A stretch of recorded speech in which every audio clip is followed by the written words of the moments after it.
প্রত্যেককে স্বাগত জানিয়ে আমরা পদার্থবিজ্ঞানের আরেকটি চ্যাপ্টারে চলে এসেছি। চ্যাপ্টারের নাম হচ্ছে ক্যালোরিমিতি। তো আজকে এই চ্যাপ্টারে আমরা ক্যালোরিমিতি সম্বন্ধে আলোচনা করব। তো ক্যালোরিমিতি, তোমরা তাপ সম্বন্ধে পড়েছো, তাপের এককও জানো, ক্লাস 9-এ তাপ সম্বন্ধে একটা চ্যাপ্টার ছিল, তো সেখানে তোমরা তাপের একক দেখেছো। তো আজকে একটু ভালোভাবে আমরা একটু রিভাইজ করে নিই। হেই, যদি তুমিও তোমার এক্সাম প্রিপারেশন অনেক সহজ করে তুলতে চাও, তাহলে ডেসক্রিপশন বক্সের লিঙ্ক থেকে এলিট অ্যাপটি ডাউনলোড করে নাও। সেখানে তুমি প্রতিটি টপিকের ভিডিও লেকচার, স্টাডি ম্যাটেরিয়ালস এবং নোটস, কোয়েশ্চেন অ্যান্সারের সলিউশন, অডিও বুকস এবং বোর্ডের যাবতীয় ইম্পর্টেন্ট আপডেট পেয়ে যাবে। তাই অ্যাপটি ডাউনলোড করতে ভুলো না। তো চলো আবার টপিকে ফিরে যাই। ক্যালোরিমিতি তাপবিজ্ঞানের একটি শাখা হচ্ছে এই ক্যালোরিমিতি। এখন এই ক্যালোরিমিতিতে কি করা হয়, যে আমার ধরো এখানে একটা বস্তু আছে এবং এর সংলগ্ন আরো একটি বস্তু আছে, এই দুই বস্তুর মধ্যে তাপের বিনিময় হয়। এই তাপের বিনিময় কতটা তাপ বিনিময় হয় তা তাপবিজ্ঞানের যে শাখায় আলোচনা করা হয় তাকে আমরা ক্যালোরিমিতি বলি, অর্থাৎ ক্যালোরির পরিমাপ। অর্থাৎ একটি বস্তু, উষ্ণ বস্তু শীতল বস্তুকে কতটা তাপ দিল, বা শীতল বস্তু উষ্ণ বস্তু থেকে কতটা তাপ গ্রহণ করলো, তা তাপবিজ্ঞানের যে শাখায় আলোচনা করা হয় সেটাই হচ্ছে আমার ক্যালোরিমিতি। তো তার আগে ক্যালোরিমিতি বিষয়ে যাওয়ার আগে আমরা তাপ কাকে বলে এটা একটু রিভাইজ করে নিই। তোমরা জানো যে তাপ এক প্রকার শক্তি। তাপ এক প্রকার শক্তি যা গ্রহণে, গরম ও বর্জনে। তো আমরা ছোটবেলায় এই সংজ্ঞাটা শিখেছিলাম যে তাপ এক প্রকার শক্তি যা গ্রহণে বস্তু গরম হয়ে ওঠে এবং বর্জনে শীতল হয়।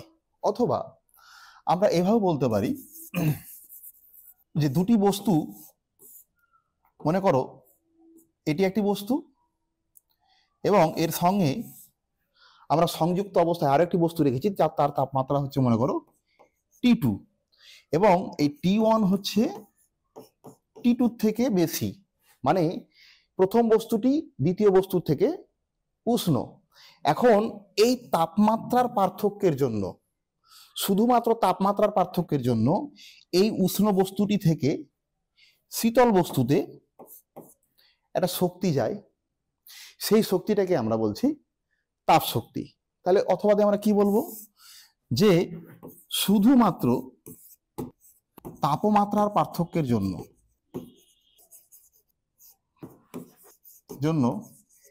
এক বস্তু থেকে অপর বস্তুতে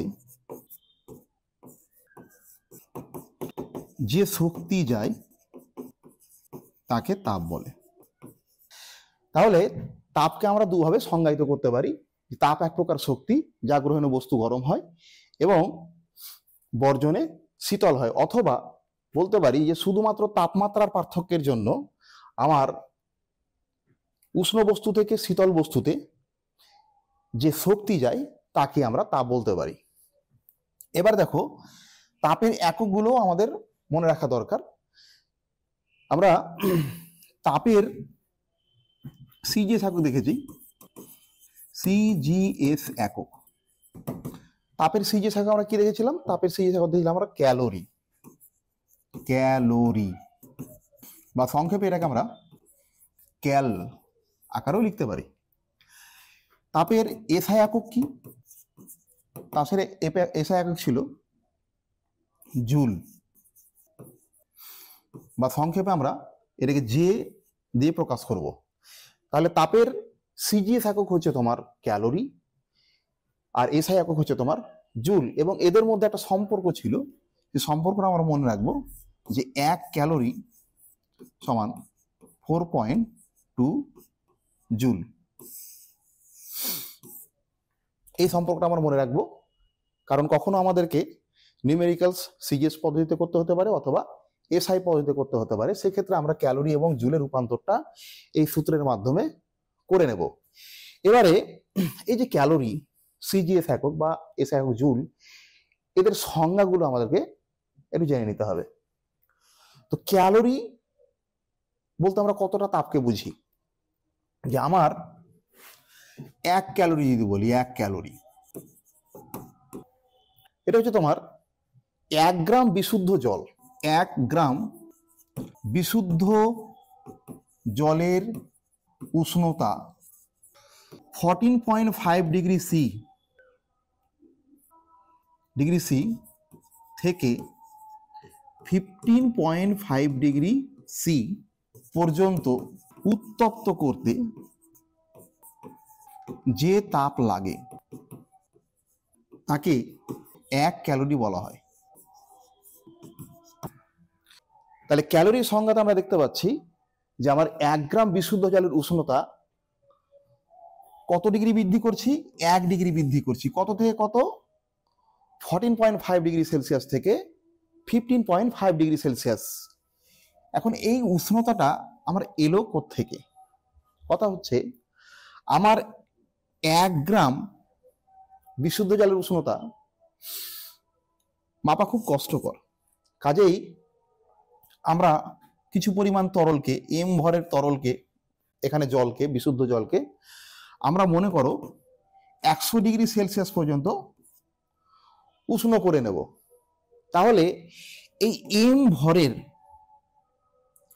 এম ভরের বস্তুটির উষ্ণতা 100 ডিগ্রি বাড়াতে আমার যতটা তাপ লাগলো তাকে আমরা 100 দিয়ে ভাগ করে নেব। মনে করো কিউ অ্যামাউন্ট অফ তাপ লাগলো, সেই তাপটাকে আমরা 100 দিয়ে ভাগ করে নেব।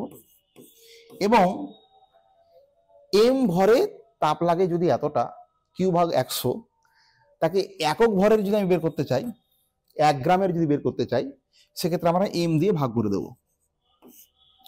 ভাগ করে আমার যে তাপমাত্রাটা পাওয়া গেল, মানে তাপের পরিমাণটা পাওয়া গেল, সেটার ক্ষেত্রে দেখা গেল যে আমার জলের উষ্ণতা কত ডিগ্রি থেকে কত ডিগ্রি বৃদ্ধি করব, এই ব্যাপারটা কিন্তু ভাবার আছে। কিরকম?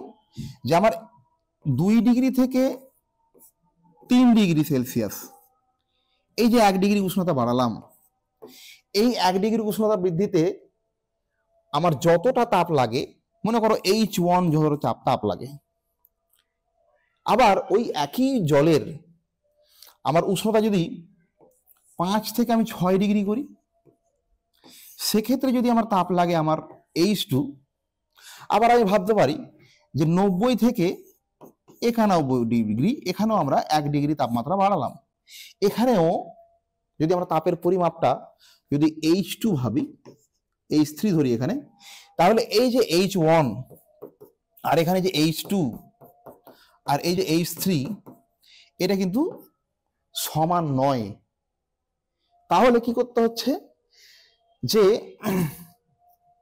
এই যে আমরা উষ্ণতা 1 ডিগ্রি থেকে বাড়াতে বাড়াতে আমরা 100 ডিগ্রি করলাম, যে সেটাকে 100 দিয়ে ভাগ করলাম এবং একক ভরের উষ্ণতা বৃদ্ধিতে কতটা তাপ লাগলো সেটা বের করলাম। এটা হচ্ছে গড় তাপ বলা হয়, গড় ক্যালোরি বলতে পারি আমরা। ওই জন্য এই যে তাপের পরিমাণটা লাগে, গড় তাপটা, সেটা যদি আমার জলের উষ্ণতা এই 14.5 ডিগ্রি সেলসিয়াস থেকে আমরা যদি 15.5 ডিগ্রি সেলসিয়াস করি, সেক্ষেত্রে যে তাপটা লাগে ঠিক তার সমান এই গড় ক্যালোরিটা হয়ে থাকে। তো এই গড় ক্যালোরিটাই আমরা 1 ক্যালোরি আকারে সংজ্ঞা দিলাম। যে আমার 1 গ্রাম বিশুদ্ধ জলের উষ্ণতা 14.5 ডিগ্রি সেলসিয়াস থেকে আমার 15.5 ডিগ্রি সেলসিয়াস পর্যন্ত উত্তপ্ত করতে যতটা পরিমাণ তাপ লাগে, ততটা পরিমাণ তাপকেই বলা হচ্ছে 1 ক্যালোরি।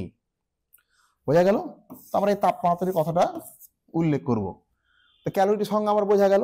তো তাপের যে একক ক্যালোরি এবং এসআই একক হচ্ছে আমার জুল, এই সম্পর্ক আমরা মনে রাখবো এবং গড় ক্যালোরির সংজ্ঞাটা বা ক্যালোরির সংজ্ঞাটা আমরা মনে রাখবো। এবারে দেখো যে আমার একটা গরম চায়ের কাপ, মনে করো এখানে আবার 1 কাপ গরম চা রয়েছে। আবার মনে করো একটা বড় একটা বাকেট আছে, বাকেট, বড় কন্টেনার, ঠিক আছে, এতে মোটামুটি 10 লিটার পরিমাণ জল আছে। এবং এই যে জলটা এখানে আনা হলো, এই জলটার তাপমাত্রা মনে করো আমাদের ঘরের তাপমাত্রা মোটামুটি 30 ডিগ্রি সেলসিয়াস। আর আমরা এই যে গরম চায়ের কাপটা নিয়ে এসেছি, এখানে মনে করো 100 গ্রাম মতো চা রয়েছে। 100 গ্রাম নয়, এটা আমরা 100 ml বলি, মিলিলিটার। এবং এর তাপমাত্রা হচ্ছে একদম টাটকা চা, সদ্য প্রস্তুত চা, তার মানে তার উষ্ণতা মানে 100 ডিগ্রি সেলসিয়াস ধরছি। এখন এই জায়গায় যদি আমরা হাত দিই গরম চায়ে, তাহলে আমরা ছ্যাঁকা খাবো, কিন্তু এই যে 30 ডিগ্রি সেলসিয়াস উষ্ণতার যে জল, তাতে কিন্তু আমরা ছ্যাঁকা খাবো না। এখন কথা হচ্ছে যে এই যে গরম চা এবং এই যে 30 ডিগ্রি সেলসিয়াস উষ্ণতার জল, এই দুই জায়গায় তাপের পরিমাণটা কোথায় বেশি আছে? তো আমরা দেখতে পাচ্ছি এখানে উষ্ণতাটা হচ্ছে বেশি, 100 ডিগ্রি সেলসিয়াস, এখানে আবার 30 ডিগ্রি সেলসিয়াস। তাহলে তাপমাত্রার দিক থেকে মনে হচ্ছে যে এতে তাপ বেশি আছে। কিন্তু দেখো এই জায়গাতে আমরা জলের ভরটা 100 ml মানে 100 গ্রাম ধরি আমরা, 100 গ্রাম, আর এখানে জলটা কতটা পরিমাণ? 10 লিটার। মোটামুটি এটাকে আমরা 10 কেজি আকারে ধরতে পারি প্রায়। এবারে 10 কেজিটাকে আমি গ্রামে যদি রূপান্তর করি, তাহলে কত হবে? এটাকে আমরা 1000 দিয়ে গুণ করে নেব, এত গ্রাম, তাহলে 10,000 গ্রাম। তাহলে এখানে দেখো গরম জল এর পরিমাণটা হচ্ছে 100 গ্রাম, এখানে হচ্ছে 10,000 গ্রাম। তাহলে এই ভরের পার্থক্যের জন্য কিন্তু এই জায়গাটাতে আমার তাপ বেশি আছে। দ্বিতীয়ত, বস্তু দুরকম আমার হতে পারে। এটা যেমন আমার চা বললাম, চায়ে কি থাকে? বেশিরভাগ ক্ষেত্রে আমাদের বাঙালিরা দুধ প্লাস জল প্লাস চিনি এই দিয়ে চা খেতে আমরা অভ্যস্ত। আর এখানে আমি নিয়েছি বিশুদ্ধ জল। তো দুই রকম পদার্থ, এর তাপ ধারণ ক্ষমতা যতটা হবে, এর তাপ ধারণ ক্ষমতা আলাদা হবে। অর্থাৎ আমি বলতে চাইছি যে আমার কোনো বস্তুতে তাপের পরিমাণ, বস্তুটি কি উপাদানে তৈরি, আমার সেই বিষয়ের উপর নির্ভর করে। তো আমরা দেখে নিই যে বস্তুর তাপ গ্রহণ বা বর্জন কি কি বিষয়ের উপর নির্ভর করে, সেটা একটু এখানে ব্যাখ্যা করার চেষ্টা করলাম। তো আমরা দেখতে পেলাম কি কি, যে তাপমাত্রা, কোনো বস্তুর তাপমাত্রা যত বেশি হবে, তাতে তাপের পরিমাণটা আমার বেশি হবে। তো তাপমাত্রার উপর কিভাবে নির্ভর করে? যে 1 নম্বর, আমার বস্তুর ভর এবং উপাদান যদি স্থির থাকে, তাহলে কোনো বস্তুতে তাপের পরিমাণ বস্তুটির তাপমাত্রার সমানুপাতিক হবে।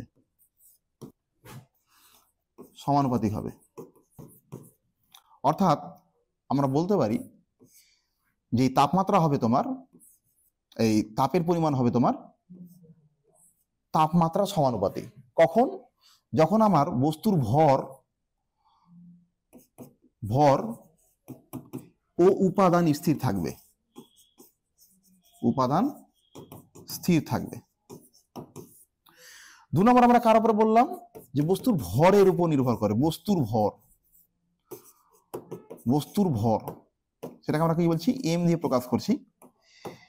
যে আমার উষ্ণতা, বস্তুর উষ্ণতা বা তাপমাত্রা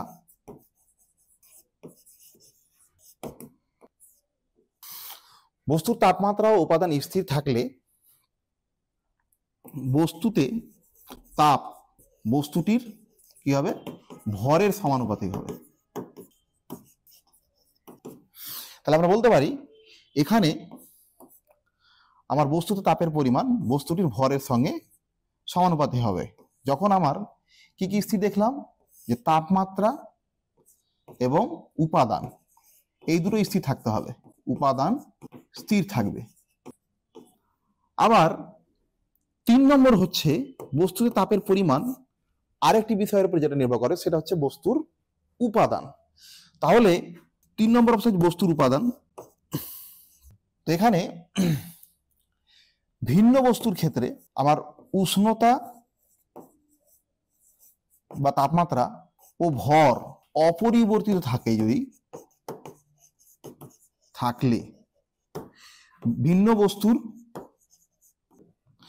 তাপের পরিমাণ ভিন্ন হবে। কিরকম? যে মনে করো একটা 1 কেজি ভরের লোহার বস্তু, মনে করো এটা 1 কেজির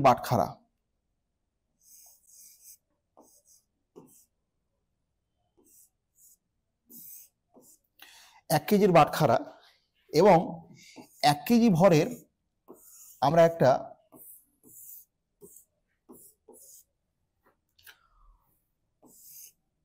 মনে করো কোন একটা বস্তু কাঠকে আমি নিয়ে নিলাম, এবং এই দুটো বস্তুকেই আমরা প্রখর রোদে আমরা রেখে দিলাম।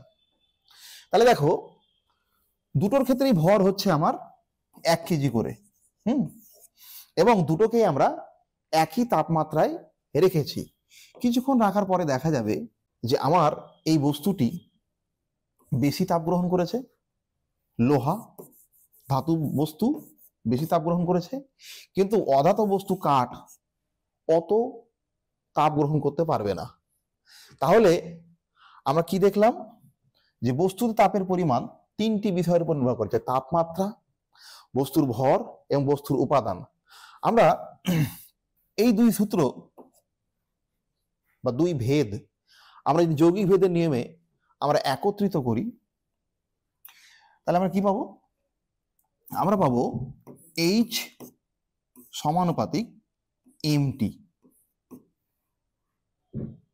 এখন এই ভেদ সম্পর্কটিকে আমরা সমান করার জন্য একটা ধ্রুবক নেব, H equals to S mt। এই যে F একটা ধ্রুবক নিলাম, এই এসটাকে আমার বলা হয় আপেক্ষিক তাপ, পদার্থের আপেক্ষিক তাপ বলা হয়, বা আপেক্ষিক তাপগ্রাহিতাও বলা হয়, বা আপেক্ষিক তাপগ্রাহিতা। তাহলে আমরা দেখতে পাচ্ছি যে কোনো বস্তুতে তাপের পরিমাণ বা বস্তুটি যখন অন্য একটি বস্তুর সঙ্গে সংযুক্ত অবস্থায় থাকবে, তখন তাপ বিনিময়ের সময় বর্জিত তাপের পরিমাণ বা গৃহীত তাপের পরিমাণ আমার H সমান mst এই সূত্রের সাহায্যে আমরা নির্ণয় করতে পারবো। আমার বস্তুর আপেক্ষিক তাপ প্রদত্ত থাকবে, আমার বস্তুটি উষ্ণতার পরিবর্তন কত হচ্ছে আর বস্তুর ভর কত, এই 3টি বিষয় যদি আমার জানা থাকে, তাহলে বস্তুটি কর্তৃক কতটা তাপ বর্জিত হলো বা কতটা তাপ গৃহীত হলো আমরা কিন্তু সহজেই এখান থেকে নির্ণয় করতে পারি। তাহলে আমরা বস্তুর তাপ গ্রহণ, বা বর্জন যেসব বিষয়ের উপর নির্ভর করে, সেই 3টি বিষয় আমরা আলোচনা করলাম, এবং সেখানে আমরা সম্পর্ক দেখলাম যে বর্জিত বা গৃহীত তাপের পরিমাণ H সমান mst। এইবারে আমরা এই যে সম্পর্কটি পেলাম, H ইকুয়ালস টু mst, এখানে আমরা S সমান আমরা কি লিখতে পারি? এসটাকে বললাম আপেক্ষিক তাপ, S সমান আমরা বলতে পারি H/mt। এখন এই যে S বা আপেক্ষিক তাপ, এর সংজ্ঞা আমরা নিজেরাই সহজে আমরা দিতে পারবো। কিরকম করে? যে এই যে m বা বস্তুর ভর, এটা আমরা একক ধরে নেব, এবং এই যে উষ্ণতার পরিবর্তন হচ্ছে, কত উষ্ণতা থেকে কত উষ্ণতায় গেল, বা কত উষ্ণতা থেকে কত উষ্ণতা তাপ বর্জন করলো বা গ্রহণ করলো, এটাকে আমরা যদি টি বলি এবং এটাকে আমরা যদি 1 ধরে নিই, অর্থাৎ উষ্ণতার পরিবর্তন যদি আমরা একক ধরে নিই, তাহলে আমার এফ গিয়ে দাঁড়ায় এইচ এর সমান, অর্থাৎ বর্জিত বা গৃহীত তাপের সমান। কখন? যখন বস্তুর ভর হচ্ছে একক এবং তাপমাত্রার পরিবর্তন হচ্ছে একক পরিমাণ। তো এখানে আমরা আপেক্ষিক তাপের সংজ্ঞাটা আমরা দিতে পারি কিভাবে? যে আমার একক ভর, যে একক ভরের কোনো বস্তুর উষ্ণতা বা তাপমাত্রা একক পরিমাণ বৃদ্ধি করতে যে বা যতটা তাপ লাগে তাকে ওই বস্তুর আপেক্ষিক তাপ বলা হয়। তাহলে বোঝা গেল যে আমার H সমান mst থেকে S বা আপেক্ষিক তাপের সম্পর্ক আমরা পেলাম কি H বাই mt। এখন m এবং t কে যদি আমরা একক ধরে নিই তাহলে সহজে আমরা সংজ্ঞা দিতে পারি আপেক্ষিক তাপের। কি হবে? যে একক ভরের কোনো বস্তুর উষ্ণতা বা তাপমাত্রা একক পরিমাণ বৃদ্ধি করতে যে পরিমাণ তাপ লাগে তাকে ওই বস্তুর আপেক্ষিক তাপ বলা হয়। এখন এই সমীকরণে H সমান mst সমীকরণে আমার তাপকে যদি আমরা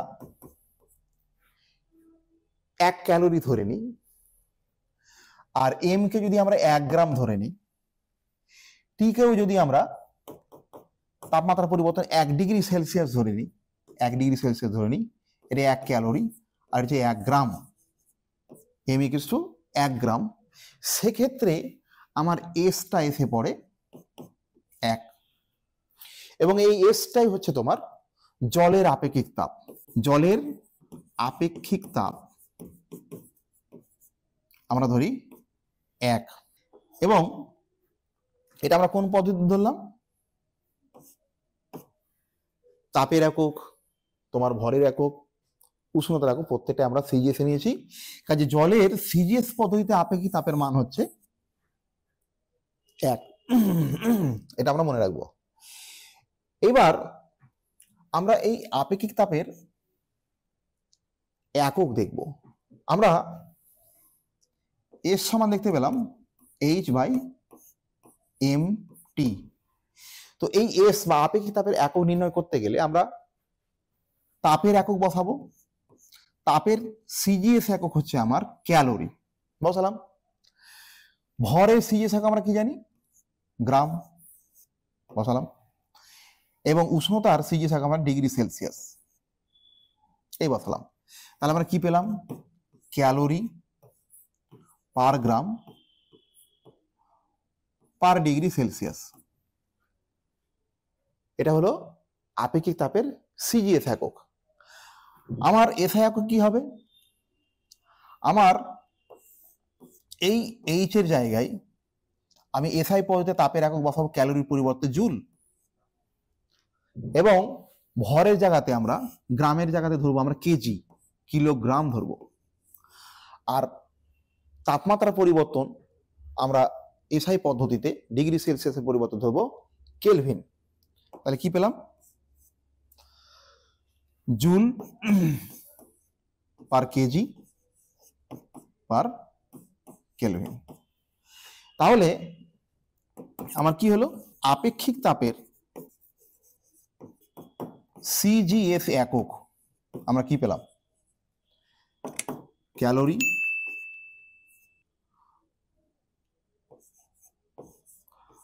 পার গ্রাম পার ডিগ্রি সেলসিয়াস। আর এস একক কি পেলাম? এস আই একক পেলাম আমরা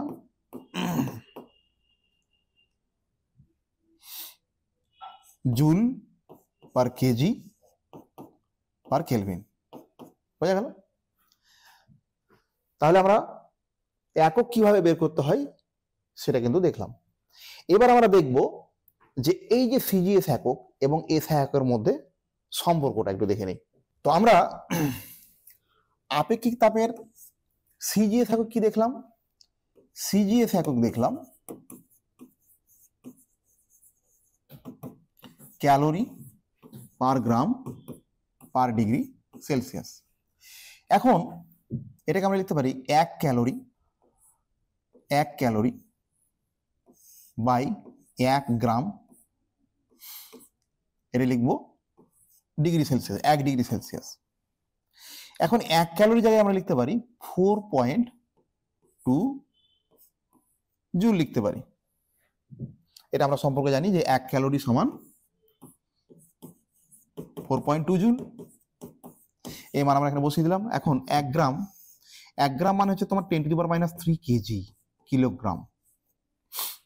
তাহলে আর 1 ডিগ্রি সেলসিয়াস আমার তাপমাত্রার ক্ষেত্রে সেলসিয়াস স্কেলে 1 ডিগ্রির পরিবর্তন হলে গেলে কেলভিন স্কেলেও সেটা 1 ডিগ্রির পরিবর্তন হয়। তো সেক্ষেত্রে আমরা 1 ডিগ্রি সেলসিয়াসের পরিবর্তন আমরা লিখতে পারি 1 কেলভিন।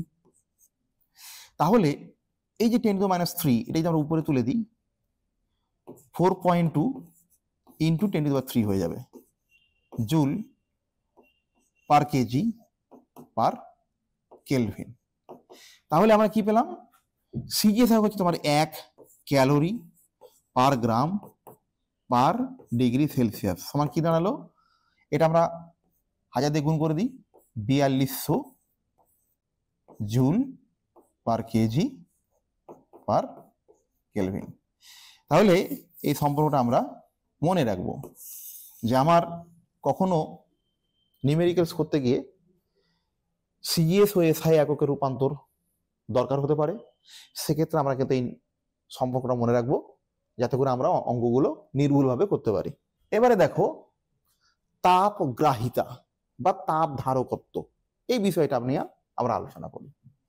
যে আমার কোনো বস্তুতে তাপের পরিমাণ, কোনো বস্তুতে তাপের পরিমাণ আমরা কি দেখলাম, কি কি বিষয়ের উপর নির্ভরশীল?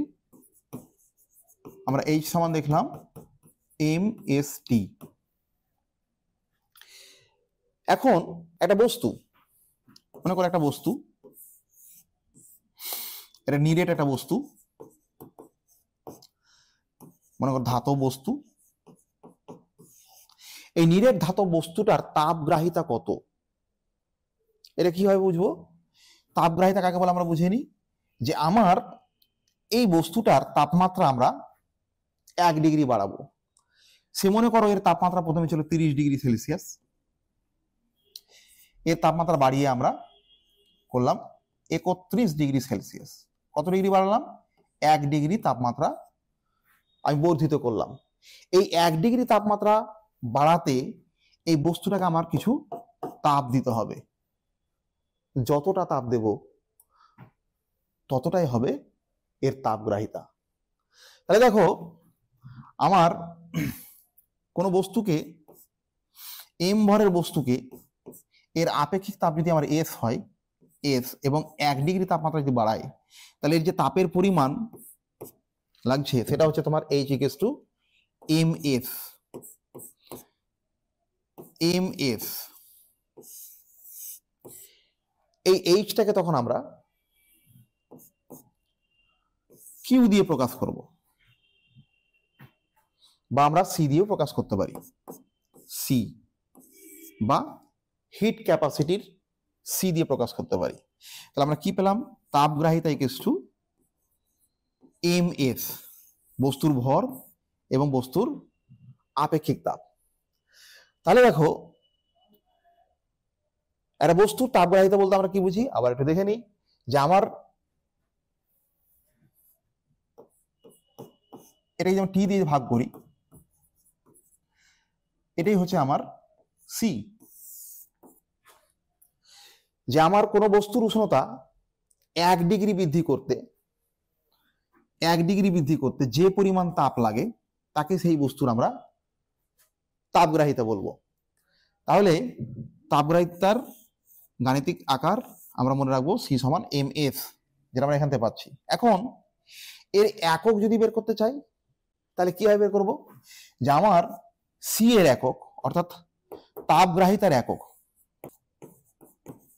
আমরা যদি বের করতে চাই, সিজিএস একক কি পাবো? সিজিএস একক পাবো, তাপের সিজিএস একক ক্যালোরি,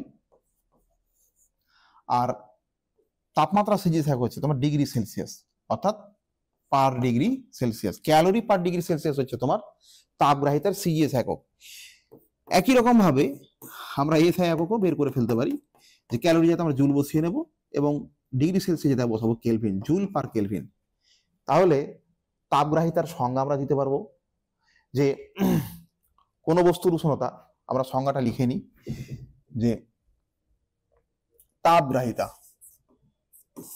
কোনো বস্তুর উষ্ণতা, কোনো বস্তুর উষ্ণতা 1 ডিগ্রি বাড়াতে যতটা তাপ লাগে তাকে ওই বস্তুর তাপগ্রাহিতা বলে আমরা বলতে পারি, বা তাপ ধারকত্ব বলতে পারি। তাহলে মানে সংজ্ঞাটা আমরা মনে রাখবো। এবং তাপগ্রাহিতার নিউমেরিক্যালস করার জন্য সম্পর্ক মনে হবে C/ms, এবং তার একক বা সি সমান আমরা H/Tও বলতে পারি। যখন যে ক্ষেত্রে যে রূপ আমার দরকার পড়বে আমরা সেই রূপ ব্যবহার করব, C/H/T অর m/s, এই ফর্মে আমরা ব্যবহার করব। একক মনে রাখবো ক্যালোরি পার ডিগ্রি সেলসিয়াস এবং এসআই পদ্ধতিতে জুল পার কেলভিন। বোঝা গেল? আচ্ছা, নেক্সট। এইবারে আর একটা বিষয় আমাদের জানা দরকার পড়ে, সেটা হচ্ছে জলসম। জলসম ব্যাপারটা কি? এটাকে আমরা বলি ওয়াটার ইকুইভ্যালেন্ট। কোন একটা বস্তুর জলসম বের করা দরকার পড়ে আমাদের। তো দেখো, জলসম কাকে বলবো? আমার এখানে একটা বস্তু নিলাম, মনে করো এই বস্তুটার তাপমাত্রা আমাকে বাড়াতে হবে।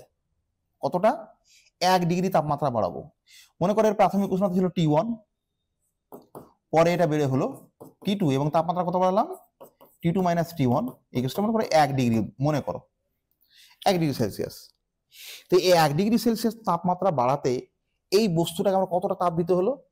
আমরা H সমান mst সমীকরণে আমরা T এর জায়গাতে যদি 1 বসিয়ে দিই, তাহলে এই তাপটা পেয়ে যাব, mst, ms পরিমাণ তাপ পেয়ে গেলাম। এখন এই যে তাপ পেলাম, এই তাপ আমরা কিছুটা তরল নেব পাত্রে,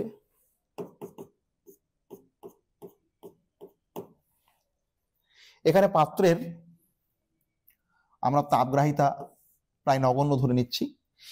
এখন এই H পরিমাণ তাপ যদি আমি এই বস্তুটাকে দিই, এখানে মনে করো তরল আছে মানে জল, জলের আপেক্ষিক তাপ আমরা ধরে নিচ্ছি SW, specific hit capacity of water. এখন এটার আমরা 1 ডিগ্রি তাপমাত্রা বাড়াবো, তাহলে তাপ তো আমার হচ্ছে H পরিমাণ, তাহলে এই H পরিমাণ তাপ দিয়ে আমার এই জলের ভর আমি ধরছি W ধরে নিচ্ছি, জলের ভর W ধরে নিচ্ছি, ইনটু SW মানে জলের আপেক্ষিক তাপ বসালাম, H = ms T, এখানে তাপমাত্রা বাড়াচ্ছি 1 ডিগ্রি, 1 ডিগ্রি লিখলাম। এখন এই তাপ আর এই তাপ সমান সমান, কাজে এখানে আমরা বসিয়ে দিচ্ছি mf। তাহলে এই যে W সমান পেলাম আমি কি mf/SW।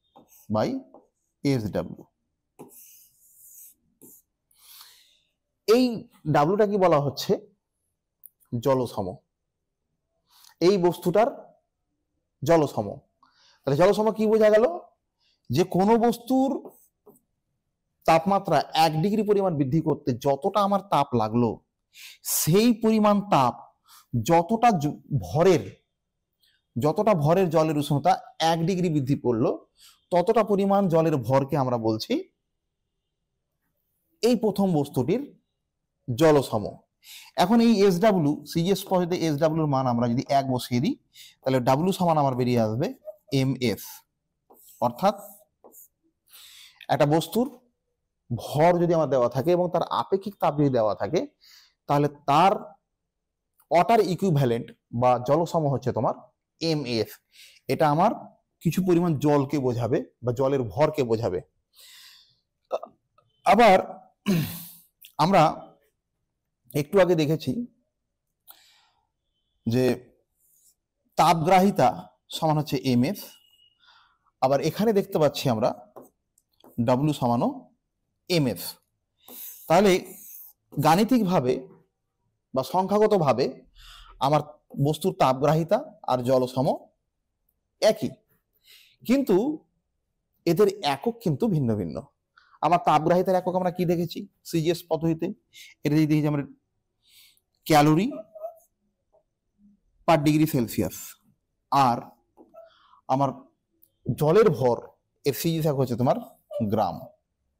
তাহলে এদের মান সংখ্যাগতভাবে একই হলেও এদের একক আমার কিন্তু আলাদা হবে। তো জলসম কাকে বলে আমরা এই সংজ্ঞা মুখস্থ করতে চাই, তাহলে আমাদেরকে ব্যাপারটা বুঝে নিতে হবে যে কোনো বস্তুর উষ্ণতা 1 ডিগ্রি বাড়াতে যতটা তাপ লাগে ওই তাপ বা ওই পরিমাণ তাপ যতটা জলের উষ্ণতা 1 ডিগ্রি বাড়াবে ততটা পরিমাণ জলকে ওই বস্তুর আমরা জলসম বলবো। বোঝা গেল?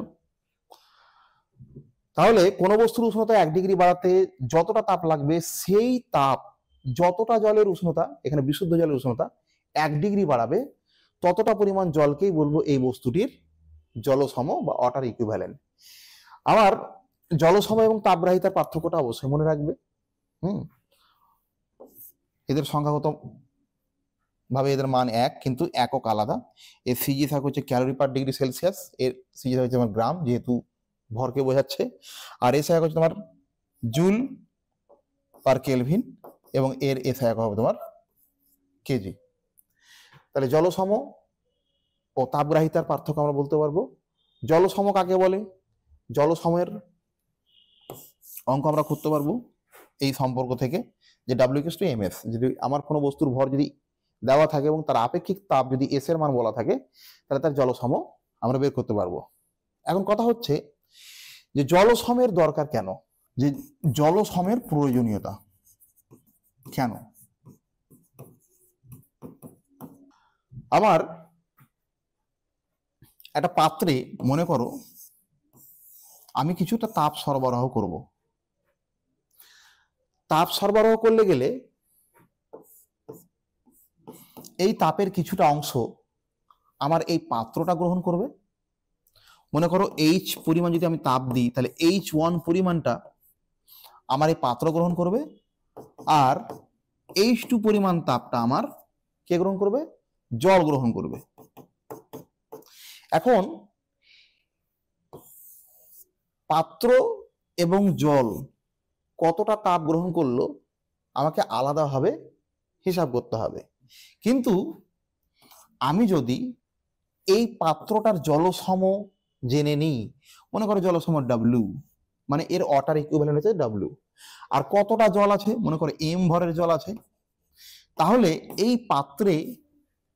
পাত্র এবং জলের কার্যকর ভর আমরা ধরে নেব ডাব্লিউ প্লাস এম, এবং এটা কত তাপমাত্রা বৃদ্ধি পাবে সেটা মাল্টিপ্লাই করলে আমরা প্রয়োজনীয় তাপের মান পেয়ে যাব, যে এটা কতটা তাপ গ্রহণ করছে বা বর্জন করছে। তো এই সহজ হিসাবের জন্যই আমাদের জলসমের প্রয়োজনীয়তা রয়েছে। অর্থাৎ জলসম জানা থাকলে গেলে আমার জলের ভর আর বস্তুটির জলসম এর পরিমাণ একত্রিত করে দিলেই এখানে কার্যকর মোট জলের ভর পেয়ে যাব। তাতে আলাদা করে আমার বস্তুটির কতটা তাপ গ্রহণ করলো বা বর্জন করলো সেটা আমাকে হিসাব করতে হবে না, একবারই এখান থেকে আমরা হিসাব করে ফেলতে পারবো। ওই জন্য আমার এই জলসমের প্রয়োজনীয়তা রয়েছে। এইবারে ক্যালোরিমিটার, মানে ক্যালোরি মাপক একটা যন্ত্র।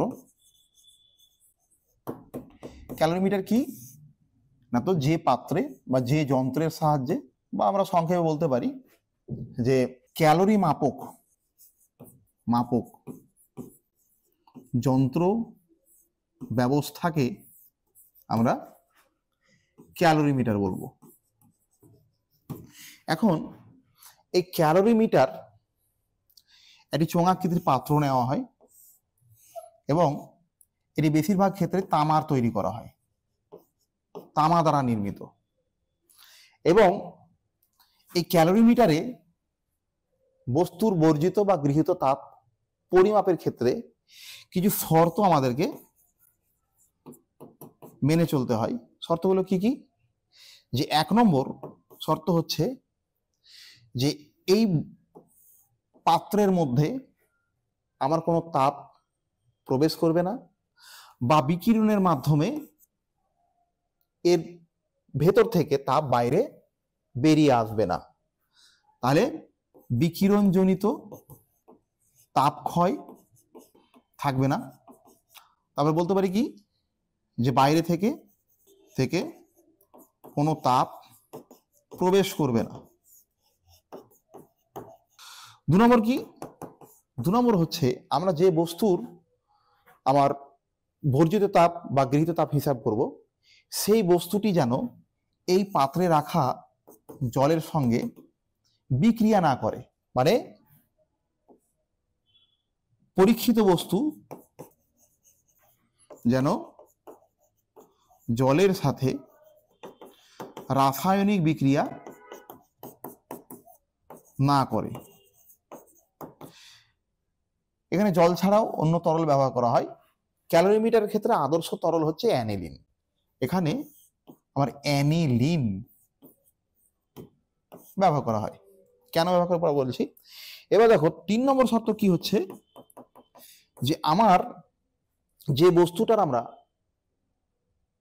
বর্জিত তাপ বা গৃহীত তাপ হিসাব করতে যাচ্ছি, সে যেন এই তরলের সঙ্গে গুলে না যায় বা মিশ্রিত না হয়ে যায় বা দ্রবীভূত না হয়। তাহলে বস্তুটিকে কি করতে হবে? বস্তুটি যেন দ্রবীভূত না হয়ে যায়, এমন বস্তু আমরা নির্বাচন করব যাতে দ্রবীভূত না হয়।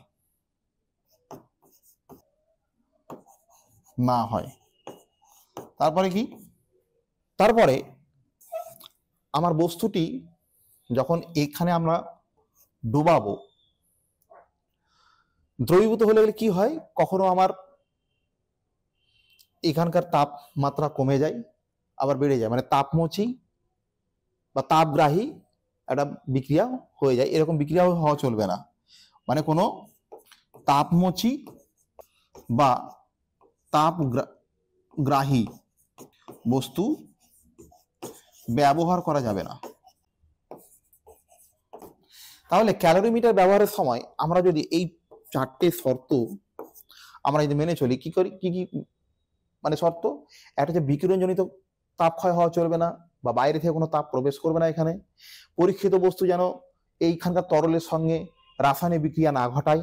তারপরে তোমার বস্তুটি যেন দ্রবীভূত না হয়, আর দ্রবীভূত হওয়ার সময় যেন এটা তাপগ্রাহী বা তাপমোচী না হয়। তাহলে এই ক্যালোরিমিটারের সাহায্যে আমরা একটা বস্তুর বর্জিত তাপ বা গৃহীত তাপের পরিমাণ নির্ভুলভাবে আমরা হিসাব করতে পারবো। তো ক্যালোরিমিটারের মূলনীতি তোমরা ছোটবেলায় শিখেছো। এই শর্তগুলি মানলে গেলে ক্যালোরিমিটারের মূলনীতি কি বলছে, যে ক্যালোরিমিটারের মূলনীতি কি বলছে, যে শীতল বস্তু কর্তৃক গৃহীত তাপ যতটা হবে সমান উষ্ণ বস্তু কর্তৃক বর্জিত তাপ ততটাই হবে। আমার এই শর্ত সাপেক্ষে আমার একটা শীতল বস্তু যতটা তাপ গ্রহণ করবে, উষ্ণ বস্তু ততটাই তাপ বর্জন করবে। অর্থাৎ শীতল বস্তু কর্তৃক গৃহীত তাপ, উষ্ণ বস্তু কর্তৃক বর্জিত তাপ, এটাই হলো তোমার ক্যালোরিমিটারের মূলনীতি। এই ক্যালোরিমিটারের মূলনীতির সাহায্যে আমরা অঙ্ক করব, অঙ্কগুলো।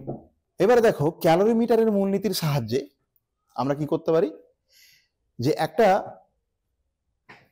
উচ্চ মানের উষ্ণতা আমরা নির্ণয় করতে পারি। মনে করো যে আমার একটি ইট ভাটা রয়েছে, মনে করো ইট ভাটা, ইটের ভাটা হয় দেখেছো, যেখানে ইটকে পোড়ানো হয়। তো সেই ইট ভাটার উষ্ণতা আমরা নির্ণয় করতে চাই। তো ইট ভাটা যখন দাউ দাউ করে জলে ভেতরে, আমরা বাইরে থেকে এর আগুনটা দেখতে পাই, তো এর তাপমাত্রা এতই বেশি হয় যে কাছে দাঁড়ানো খুব মুশকিল হয়। তো এই ভেতরের তাপমাত্রা কত সেটা আমরা কি করে মাপবো? সেটা কিন্তু আমরা ক্যালোরিমিটারের যে মূলনীতি আমরা দেখলাম, যে শীতল বস্তু কর্তৃক গৃহীত তাপ সমান উষ্ণ বস্তু কর্তৃক বর্জিত তাপ, এই নীতির সাহায্যে আমরা কিন্তু নির্ণয় করতে পারি। তো আমরা কিভাবে নির্ণয় করব? দেখো, যে আমার এখানে একটা আমরা ক্যালোরিমিটার নিয়ে নিচ্ছি। ক্যালোরিমিটার, এই ক্যালোরিমিটারটাই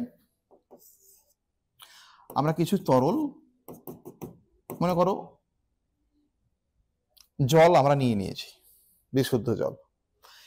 এইবার এই ক্যালোরিমিটারের জলসম আমাদের আগে থেকে জানা থাকবে, এবং কতটা জল নিয়েছি আমরা সেটাও আমাদের জানা থাকবে।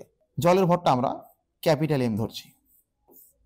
এখন এই ইট ভাটার উষ্ণতা জানার জন্য এই ইট ভাটাতে আমরা একটা ধাতব বল বা বব যাই বল না কেন, ছোট্ট একটা বল্টু টাইপের আমরা একটা বস্তুকে আমরা চিমটের সাহায্যে সাবধানতার সঙ্গে এই চিমনি বা ইট ভাটার মধ্যে আমরা প্রবেশ করিয়ে দেব, এবং কিছুক্ষণ থাকার পরে এই আমার বস্তুটি, ধাতব বস্তুটি, ইট ভাটার যে তাপ তার সঙ্গে তাপীয় সাম্যে চলে আসবে।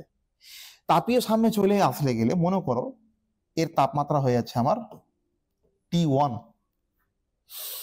আর এই যে আমরা ক্যালোরিমিটার নিয়েছি এর প্রাথমিক তাপমাত্রা মনে করো T। এইবার এই বস্তুটাকে ইট ভাটা থেকে বের করে সাবধানে দ্রুততার সঙ্গে, যেন কোনো তাপ লস না হয় তার আগেই দ্রুততার সঙ্গে আমরা এখান দিয়ে গলিয়ে দিয়ে এই জলের মধ্যে ডুবিয়ে দেব। তাহলে গরম একটা বস্তুকে আমরা এই জলের মধ্যে যখন ডুবিয়ে দেব তখন এখানকার তাপমাত্রা আমার বাড়বে, বেড়ে মনে করো এই তাপমাত্রাটা হয়ে গেল T2।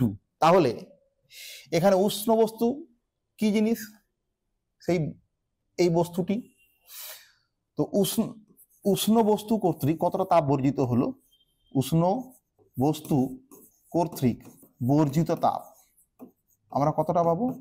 এই বস্তুর ভর যদি আমরা ছোট হাতের এম ধরে নিই তাহলে আমরা লিখব এম, এবং তার আপেক্ষিক তাপ হচ্ছে আমার এস, এবং এ কতটা তাপ বর্জন করলো বলতে কতটা উষ্ণতা থেকে কতটা উষ্ণতা এলো। যে এর প্রাথমিক উষ্ণতা ছিল T1 দিয়ে আমার এর উষ্ণতা হয়ে গেল T2, তাহলে এর উষ্ণতা কমলো T1 থেকে T2, মানে এর উষ্ণতার পরিবর্তন এতটা। তাহলে এই উষ্ণ বস্তুটা এতটা তাপ বর্জন করলো।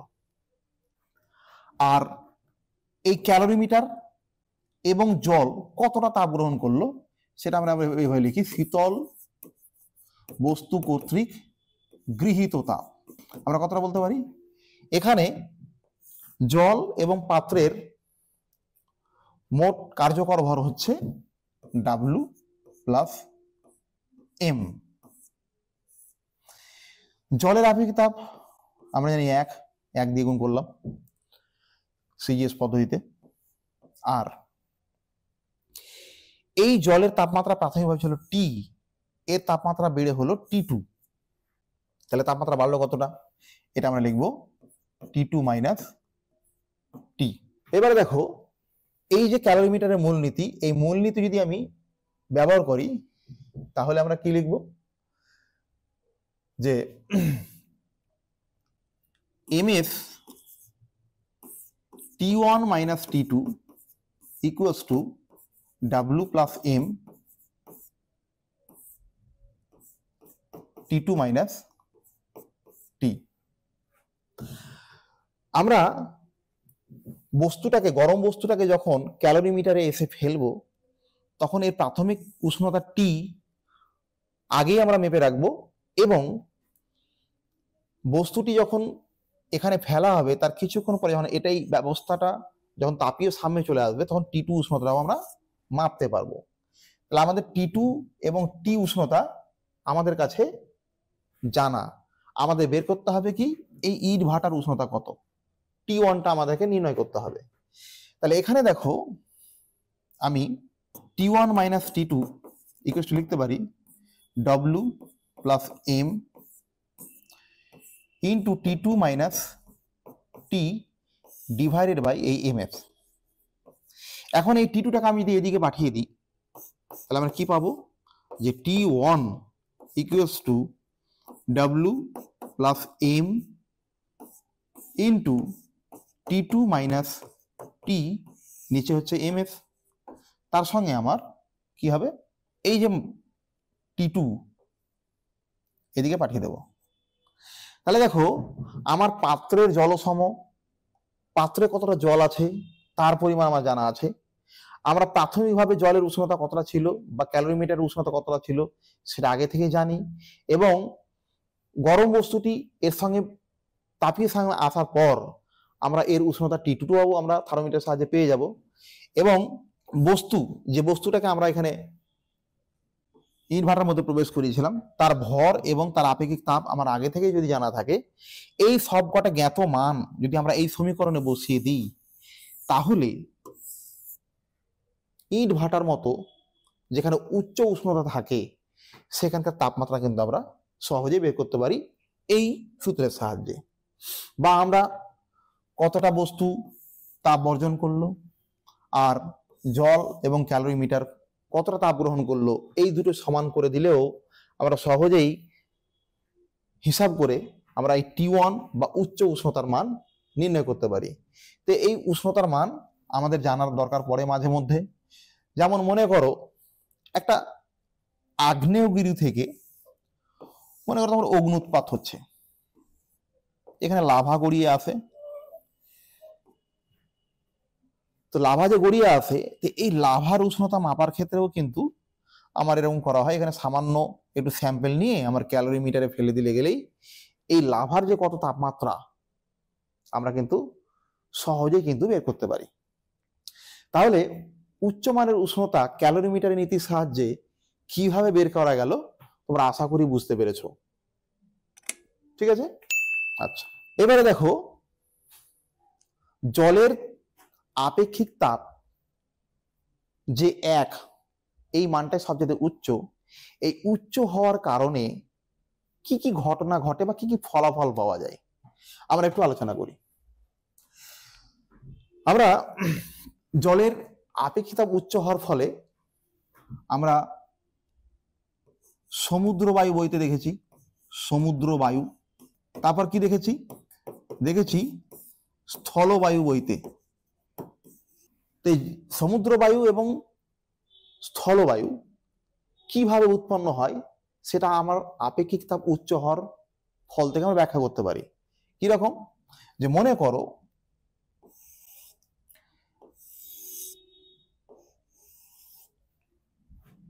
আমার এটা হচ্ছে তোমার জলভাগ আর এটা হচ্ছে স্থলভাগ। এই হচ্ছে জলভাগ, বিশাল জলরাশি রয়েছে, মনে সমুদ্র রয়েছে, সমুদ্রের পারে এটা কিনারা আছে মনে করো। এখন দিনের বেলায় কি হয়, দিনের বেলায় আমার সূর্যালোক পড়ে, সমানভাবে আমার সূর্যালোক পড়ে স্থলভাগে এবং জলভাগে। যেহেতু জলের আপেক্ষিক তাপ স্থলভাগের থেকে বেশি, কাজে কি হবে, জল যেমন গরম হতে বেশি সময় লাগাবে, বিপরীত ক্রমে তোমার ঠান্ডা হতেও বেশি সময় লাগাবে। তো দিনের বেলায় কি হবে, যে আমার আপেক্ষিক তাপ স্থলভাগের কম হওয়ার কারণে, জলের থেকে কম হওয়ার কারণে স্থলভাগ দ্রুত গরম হয়ে যাবে, কিন্তু সেই সময়ে কিন্তু জলভাগ ততটা গরম হবে না। তাহলে কি হবে, স্থলভাগ যখন গরম হয়ে যাবে বা উষ্ণ হয়ে যাবে, তখন এর সংলগ্ন যে বায়ু, সেই বায়ু গরম হয়ে কিন্তু আস্তে আস্তে উপরে উঠতে শুরু করবে। এই উপরে উঠতে শুরু করার ফলে এই স্থানে তোমার বায়ুর শূন্যতা দেখা দেবে। এই শূন্যতা পূর্ণ করার জন্য সমুদ্রের দিক থেকে তোমার একটা শীতল বায়ু স্থলভাগের দিকে বয়ে যাবে। তো এই হলো তোমার, তখন এর নাম হচ্ছে সমুদ্র বায়ু। সমুদ্র বায়ু এটা কখন বইছে, দিনের বেলায় বইছে। তাহলে আপেক্ষিক তাপ জলের বেশি হওয়ার কারণে দিনের বেলায় সমুদ্রের দিক থেকে স্থলভাগের দিকে বাতাস বয় এবং এর ফলে সমুদ্রের ধার কি হয়, নাতিশীতোষ্ণ থাকে। আবার রাতের বেলায় কি হয়, রাতের বেলায় যখন তোমার সূর্য অস্ত চলে যায়, আপেক্ষিক তাপ কার বেশি বললাম, জলের আপেক্ষিক তাপ বেশি এবং স্থলভাগের আপেক্ষিক তাপ জলে আপেক্ষিক তাপের থেকে অনেক কম। এই কারণে কি হয়, যেমন জল গরম হতে দেরি বা সময় বেশি নেই আর স্থলভাগ দ্রুত গরম হয়ে যায়, বিপরীত ক্রমেও কিন্তু রাতের বেলায় সূর্যের অনুপস্থিতিতে এই স্থলভাগ দ্রুত তোমার ঠান্ডা হয়ে যাবে। কিন্তু সারাদিনে তোমার তাপ পেয়ে তখনও কিন্তু জলরাশি গরম থাকবে, কারণ তার আপেক্ষিক তাপ উচ্চ হওয়ার কারণে এ কিন্তু ধীরে ধীরে তাপ বিকিরণ করবে। তাহলে রাতের বেলায় কি হচ্ছে, রাত পড়তেই আমার এই স্থলভাগ ঠান্ডা হয়ে যাওয়ার কারণে আর জলভাগ তখনও গরম থাকে, গরম থাকার কারণে কি হয়, এই জলরাশির সংলগ্ন যে তোমার বায়ু সেগুলো উষ্ণ হয়ে তখন উপরের দিকে উঠতে থাকে, কারণ জলভাগ তখন উষ্ণ। এবার এই যে উষ্ণ বায়ু যখন এখান থেকে উপরের দিকে উঠতে লাগলো, তখন সমুদ্রের উপরিপৃষ্ঠেও বায়ু শূন্যতার সৃষ্টি হবে এবং সেই বায়ু শূন্যতা পূর্ণ করার জন্য তোমার স্থলভাগ থেকে শীতল বাতাস তোমার সমুদ্রের দিকে বইবে। তাহলে কি হলো, রাতের বেলায় আমার স্থলভাগ থেকে একটা বায়ু বইতে শুরু করলো, সেটা হচ্ছে তোমার স্থলবায়ু।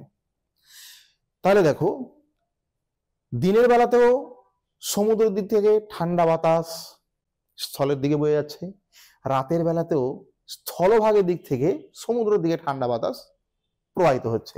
তাহলে এই সমুদ্র কিনারায় যেসব অঞ্চলগুলো রয়েছে সেই সব অঞ্চলে কিন্তু এই সমুদ্রবায়ু এবং স্থলবায়ুর কারণে নাতিশীতোষ্ণ আবহাওয়া বিরাজ করে। তারপরে এই আপেক্ষিক তাপ উচ্চ হওয়ার কারণে আমরা জলকে অনেক কাজে লাগাতে পারি। কি রকম, যে আমার সেক দেওয়ার কাজে আমরা ব্যবহার করতে পারি। মনে করো আমাদের কোনো অঙ্গে ব্যথার সৃষ্টি হয়েছে, তো সেই জায়গাটা আমাদের সেক দেওয়ার প্রয়োজন পড়েছে, সেক্ষেত্রে আমরা সেক দেওয়ার বস্তু হিসাবে আমরা জলকে ব্যবহার করতে পারি। জলকে একটা পলিথিন ক্যারিতে বা কোনো একটা ক্যারিতে ভরে নিয়ে গরম জলকে আমরা যদি দীর্ঘক্ষণ ধরে সেক দিই, জলের যেহেতু আপেক্ষিক তাপ বেশি, কাজে সেই জল দীর্ঘক্ষণ ধরে গরম থাকবে এবং দীর্ঘক্ষণ ধরে আমরা কিন্তু সেক দেওয়ার কাজ কিন্তু চালিয়ে যেতে পারবো। তাহলে আমরা দেখতে পেলাম জলের আপেক্ষিক তাপ উচ্চ হওয়ার ফলে আমার সমুদ্র বায়ু সৃষ্টি হয়, স্থলবায়ু সৃষ্টি হয়। সেক দেওয়ার কাজে আমরা জলকে ব্যবহার করতে পারি। তাছাড়া শীত প্রধান দেশগুলিতে কি হয়, যে আমার কিছু জিনিস, জলের বোতল হোক বা অন্যান্য কিছু তরল জিনিস হোক, যেগুলো ঠান্ডায় সহজেই জমে যায়, সেগুলোকে আমরা যদি গরম জলে চুবিয়ে রাখি, তাহলে জলের আপেক্ষিক তাপ যেহেতু বেশি, কাজে সে অনেকক্ষণ গরম থাকবে এবং এই বোতলে থাকা তরলগুলো কিন্তু সহজে আমার কি হবে না, জমে যাবে না। তো আজকের চ্যাপ্টার আজ এই পর্যন্তই। আমরা ক্যালোরিমিটারের বা ক্যালোরিমিতির বিভিন্ন প্রয়োগ দেখলাম। তো আশা করি তোমাদের ভালো লেগেছে। তোমরা প্র্যাকটিস করতে থেকো এবং এখান থেকে যে নিউমেরিক্যালসগুলো আছে তোমরা কিন্তু অবশ্যই প্র্যাকটিস করবে। আমরা পরবর্তীতে নিউমেরিক্যালসের ক্লাসে এইগুলো কয়েকটা নিউমেরিক্যালস আমরা তুলে ধরবো। সকলে ভালো থেকো। পরবর্তী ক্লাসে আবার সাক্ষাৎ হবে, এই আশায় ধন্যবাদ জানিয়ে আমরা এই ক্লাসটা শেষ করলাম। এই ধরনের এডুকেশনাল ভিডিও আরও দেখতে চ্যানেলটিকে সাবস্ক্রাইব করে এলিট পরিবারের মেম্বার হয়ে যাও। Thank you so much and always remember, knowledge worth sharing.